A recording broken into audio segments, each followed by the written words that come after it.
Hi, I just want to say that in this episode, I mention mental illness, suicide, and death by disease. Please listen with discretion. Holla back. Episode 8. Woohoo! Episode 8 of the Beyond Grief podcast. And, when I started out on this project of creating a YouTube audio series, I was like, should I even call it a podcast? Because I don't know if it's going to be over 100 episodes. And I don't want the pressure of people thinking that this is just going to be a forever episodic adventure of mine. But I also really love the practice of trusting creativity and finding inspiration in the improvisational flow of creating. And one thing I've noticed in addressing these podcast episodes is that each one I feel like matches with the meaning of the numbers in numerology. So the number 8, I think of as like, I could think of it as a vertical infinity, but I think of it as like a returning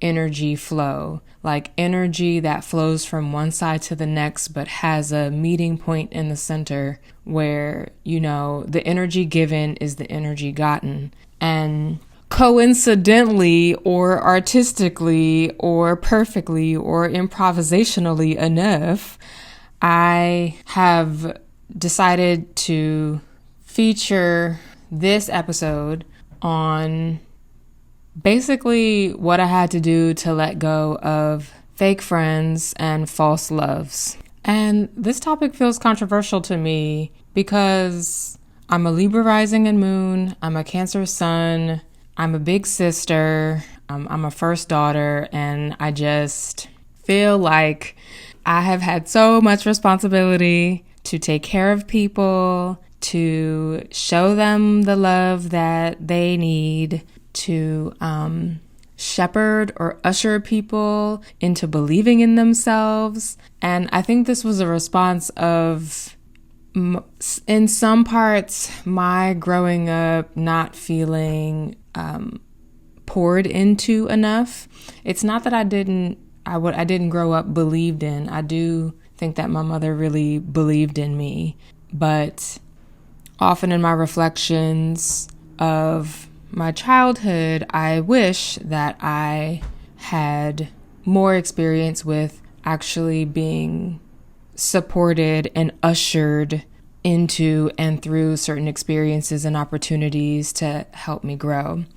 Again, not taking away at all from the support and the love and the encouragement that my family did provide for me. But it's just something I wonder sometimes. What would have happened if I would have had more nurturing, for instance? And so I find, in my young adult life, what I've done often is in my friendships and my deep relationships, I wind up being a really big nurturer in the relationship. And interestingly enough, I had my first experience of being nurtured and being the one to receive the nurture when I was with a person between 2018 and 2021. That was like the first time that I ever felt the same kind of care and concern and compassion, and like she thought about how things would affect me,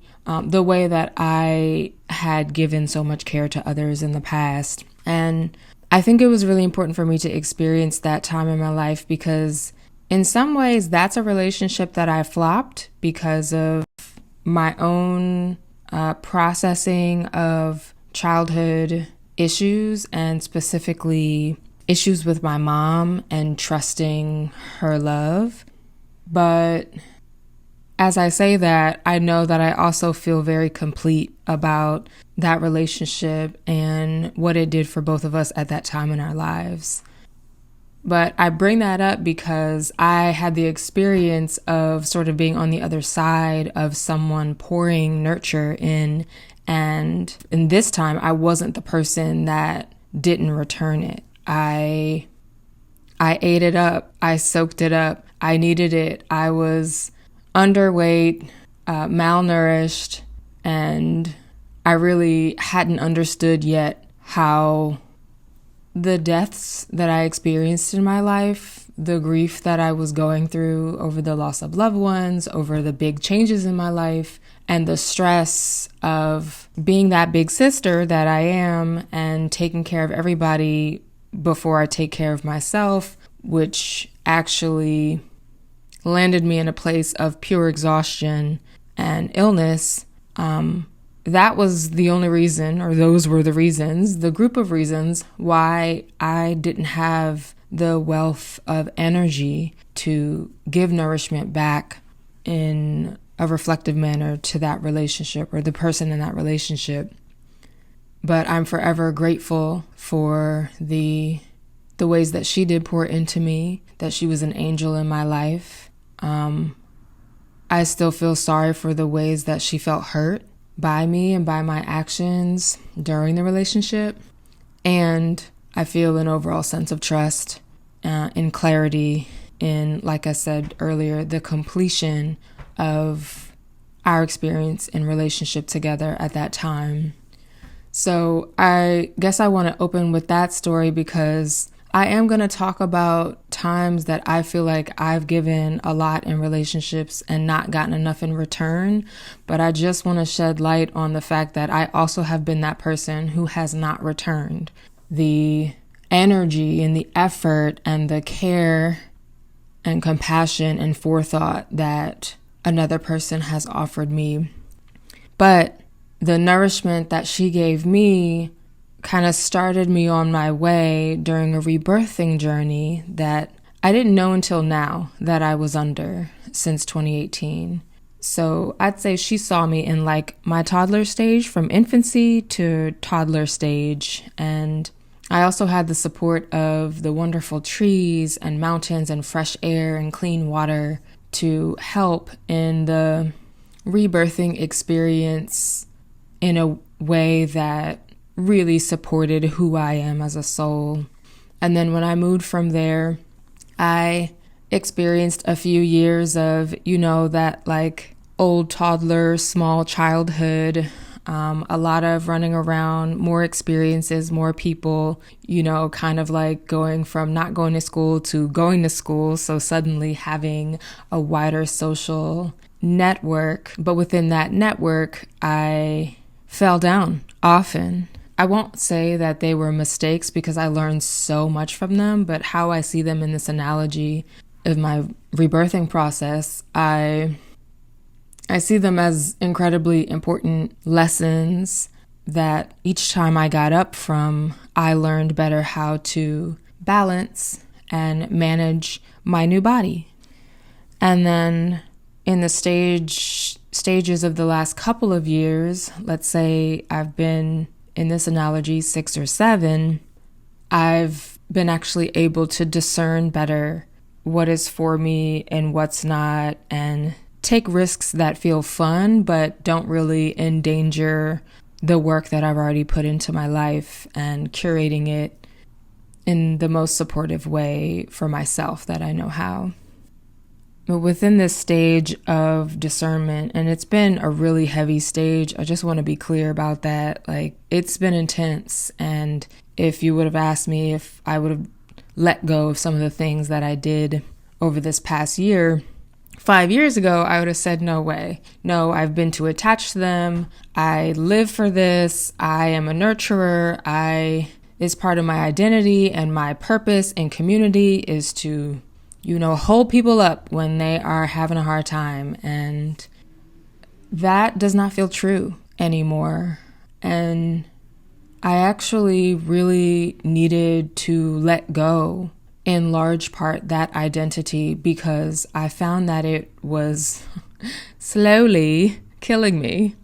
I think what I wound up doing was actually attracting more people in the depths of their despair, in the depths of their toxicity, disease, illness, and just overall unwellness, that I realized I think I was becoming a magnet for it because I had such an open heart and an understanding for the sort of suffering. I had such a capacity to hold it with them, to look them in the eye, to hug them, to receive it and not judge it, and help those people feel supported and loved through it. And I wouldn't take any of that experience away. I'm so glad that I have shared humanity at some of its deepest, painful growth. But what I want for my life now is to also experience what it's like, what it means, and what it takes to also hold this wide expression of joy and beauty and celebration and life, and specifically wellness, as I am personally working to reflect more and more wellness in my lifestyle, with my bodily regimens, and in my consciousness. I deeply desire for my friendships, my close-knit circles, and the things around me to begin to lift me into this golden age of joy, inner bliss, nirvana, trust, peace, unconditional love that I know is present and I know is available to all of us. And now I'm ready to embrace it with my open arms. But really, it was difficult to let go of people who I thought would be in my life for a long, long time to come. The first one and the most outstanding one in my experience being a person who was my closest confidant for almost 20 years. For about 8 of those years, our relationship looked more like I was a crisis friend that she could call when she was in a difficult mental loop. And I would talk with her through those times. I would encourage her. I would remind her of how amazing she is, how wise, how much she's learned, how much power she has. That was always my thing. Like, I really wanted her to know how powerful she is. And as I was learning myself to exercise my own power, I really wanted to see her do the same, and I wanted to see what it would look like for her to step fully into herself and also trust the ways that she wanted to express. And unfortunately, her life was cut short. I'd say before she had the means to come out of the survival mode that she was in, and the mental weight that she carried ended up ending her life. It was a shocking time for me, but it also was a time that I was prepared to experience and had been preparing myself to go through. And the ways that I did that was through deeper self-care. For a year, I had been centering myself and centering my nourishment and my care to rebuild my body, my biome, my nutrition, my hormonal balance, my integration with society as a feminine-minded presence, and with integrity to the personal routines I'd found that kept me feeling healthy and on a path to better wellness and spiritual growth. So I had already been centering for about a year in deep focus on this path, and I decided that this friend, my best friend of almost 20 years, who'd known me through every major life milestone, and I'd known hers over that time, who I thought would be the friend that goes with me into old age, who I would be talking about with awe and respect and appreciation and deep love and celebration for the rest of my life when I realized that I had to actually let this friend go because I could not go any further with her into her own mental world, into the toxic experiences that she was having and that plagued her. And really, when I took the idea that I was responsible for saving her life out of my lexicon because there was no room for it when I was doing so much work to actually elevate and expand my own sense of wellness, it broke both of our hearts. It was really sad at a really sad time, and within a few weeks she was gone. And there are so many things that are still mysterious about the ending of that relationship, and I still think of her and I wonder what she's doing, how she's doing, and where she's doing it. And I still wish that she was embodied in the way that I knew her and that she could have overcome and transmuted the experiences that she was having and made them into an art that she loved and could stand by.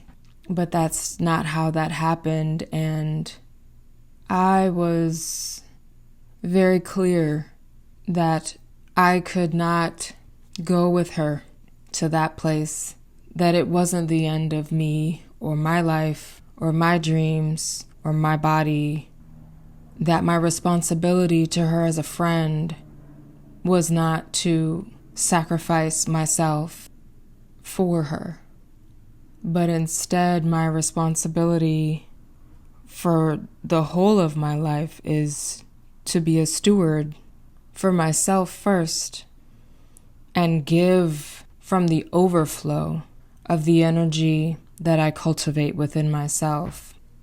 And I simply reached a point in our relationship where I had given so much, and often at times where I didn't have much to give, and everything from inside me just stopped, just wanted to stop it. And if that meant letting her go, I was willing to face it.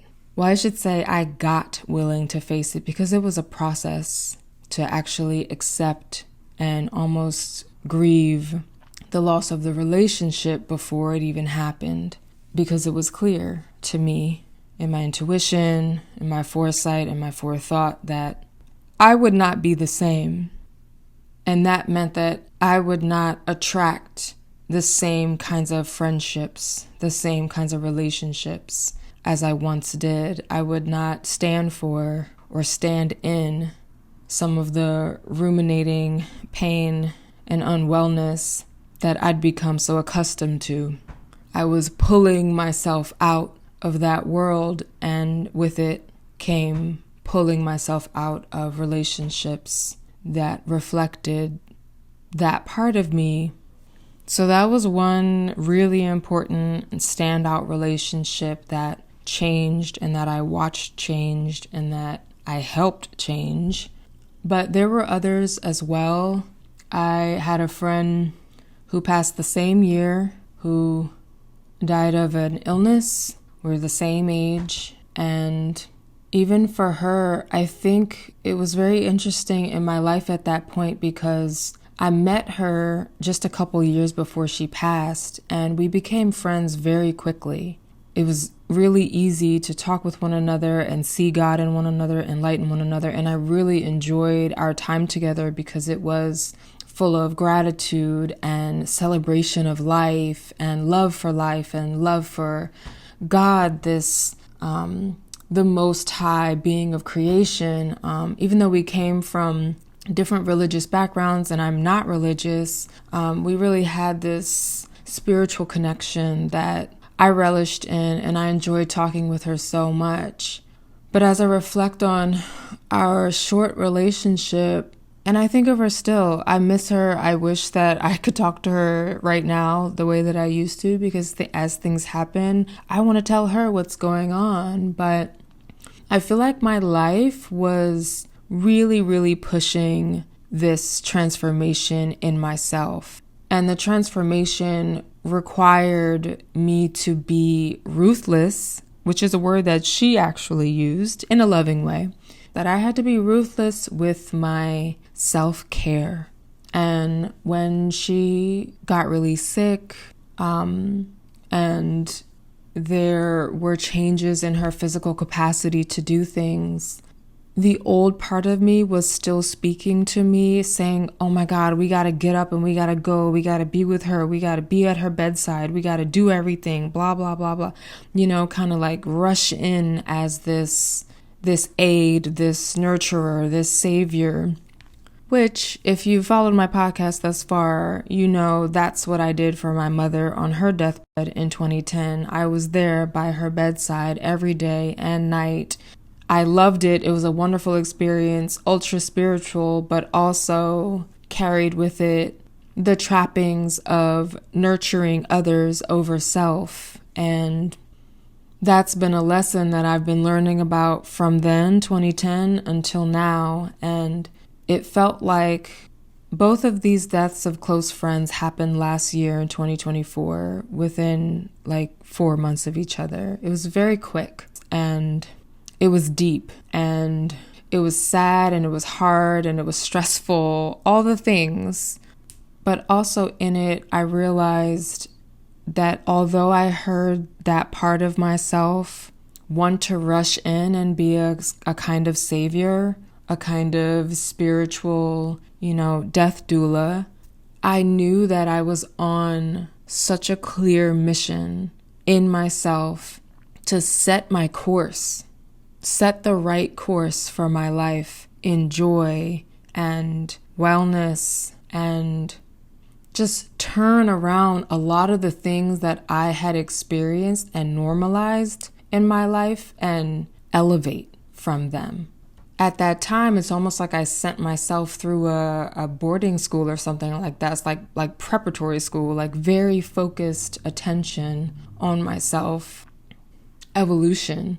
I did not want to interrupt the learning process, the phase that I went through of changing things over in my life. I didn't want to interrupt them by stretching myself out over space and time and attention and pouring out my energy to others.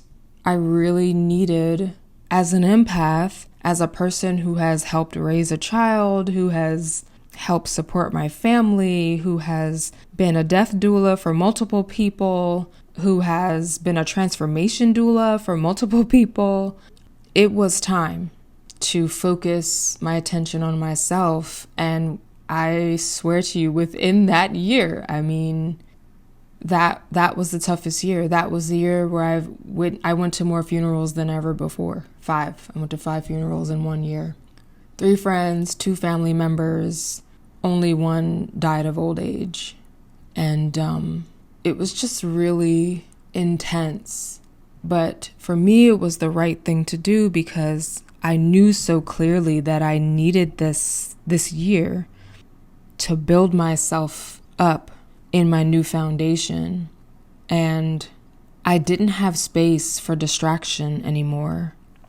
So while I lost those 2 friends to death, I also lost or separated from other friends who still have burgeoning lives, wonderful lives out there, who I wish well and I think of and love and all those beautiful things. But it's like my energetic barometer has been so rightly focused on what would rebuild my life in a way that I saw as more applicable to who I am. I've had to reparent myself over and over and over again, but specifically in the last 7 years, the reparenting has been almost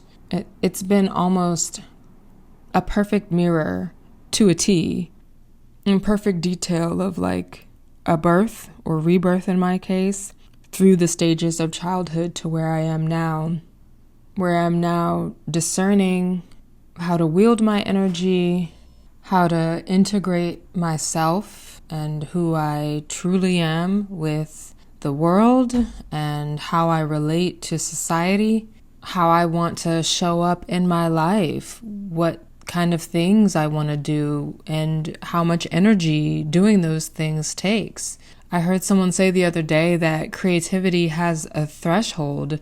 Having multiple projects can be really great, but I'm learning from experience that as my mind works and is super creative, it's like I'm always working on multiple projects in my head at one time. It can become overwhelming if, number one, I don't prioritize what is present now and what I can do right now to move each of these projects forward, and also what is more accessible to me here versus what is more of an overall 5-year, 10-year, 30-year project goal for myself. So as a creative, my mind is always working, and that's really beautiful, but I've learned that I actually have to increase my mental capacity and stamina and my body to physically support the mental activity of creating so many things. It's not just that the creativity lives and supports my body. No, my body is what supports the creativity, and we've been working together, my body, myself, and my creativity, to find what is sustainable in my life, so that all of us can thrive and each of us has a place. Again, I'm still talking about myself, my body, and my creativity as sort of different aspects of my life. And that's been the journey, you know? So because of all that, I've realized how much energy I use and how to replenish my energy and where's a smart place for me to put my energy and how to learn to follow intuition like a good business person would, and just let go and say no to quote unquote opportunities that just aren't for me. You know, a lot of things will come up and offer themselves to me to engage with, and it never means that I have to. So this period of discernment in my life has also been about learning what's for me and how to really pursue what is right in my life and release what is not and what would take extra energy. Really, energy is my currency, so I use it thoughtfully under the umbrella of taking care of myself. And I often think this now. I think that because I don't have a mom in the flesh in this life, or like a mother figure, or my grandmother is also gone from the flesh, I'm the one that has to take that kind of care of myself. I have to fix the meals and, you know, lay my head down and find the comforting spots to be seen and cared for and feel nurtured and feel a part of something. You know, and that takes energy. It takes energy to do all that. So knowing that I have this body and this life to maintain, to sustain, I have to use my energy in accordance with what it takes for me to maintain myself. And it doesn't mean that I'm stuck or that what I need today is what I'm going to need tomorrow, because again, I am learning to build capacity in all these areas. But these things take time, and I'm only 7. I'm coming toward the end of this episode, but I did want to just lightly touch on romantic relationships and how moving through, into, and out of romantic relationships totally has been one of the biggest sources of life lessons for me, and especially in the last few years, in the course of my rebirthing process, the relationships again that I've attracted or rejected have been really important lessons for how I want to engage with myself, with the world, and how to communicate. And, I've definitely been in positions where I was self-sabotaging through relationships. I was with people who were self-sabotaging, who were in toxic cycles and not getting out of them, who knew they were at varying degrees of availability or unavailability. I've been with people who, at the same time, we were running from ourselves, we were overcoming heartaches. And honestly, that stuff takes so much energy. Oh my God, for real. The emotional energy to be in a relationship that is against my total wellness is, first of all, not something that I'm willing to do anymore. And secondly, it just feels like a lesson I don't have to learn again. Like a hardship I don't have to take myself through just to say that I could do it. Like, I don't have to be uncomfortable just because I know how to be uncomfortable. You know what I mean? I can decide that I would rather stick to my goal of living a peaceful life and curate my experiences to the best of my ability to support that life. And in learning how to do this, I'm clearer and clearer every day that it is more beneficial to be at peace with myself if I have to be alone.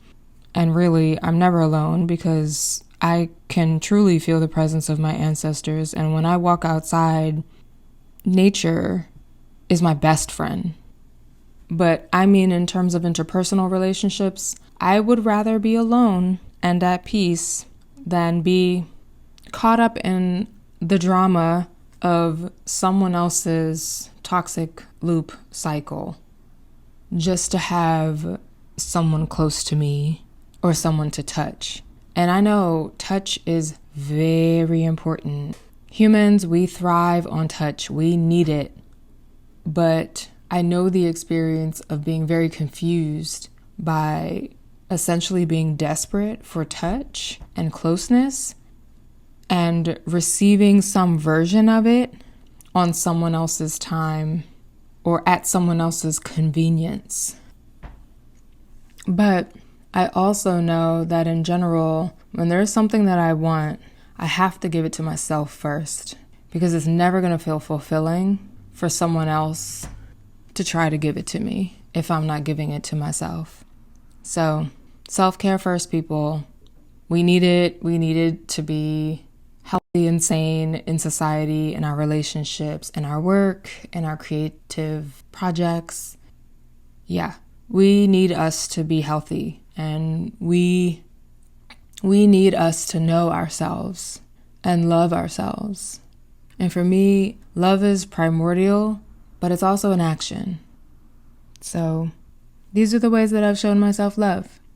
In the rebirthing process, at this moment in time, having gone through the experiences that I've had, the loves, the ones coming and the ones going, each one a teacher, a deeper reflection of myself and what I am willing to face within myself. So all in all, it's all good. And I'm grateful. I'm grateful for the experiences and the lives that I've touched and been touched by. And I pray every day for clarity and better understanding of what love really is. And as I understand it now, love includes the word no. It's okay. So that's it for episode 8. Appreciate y'all for listening so far. I really love doing this. I love expressing myself this way, and I'm glad that you like to hear it. Drop me a line if you are in an experience of transition and creating boundary for yourself. I understand that we are all aspects of the one God, and in this way, every aspect that we express is part of a whole in one organism, so we all deserve respect. With that, peace, beloved.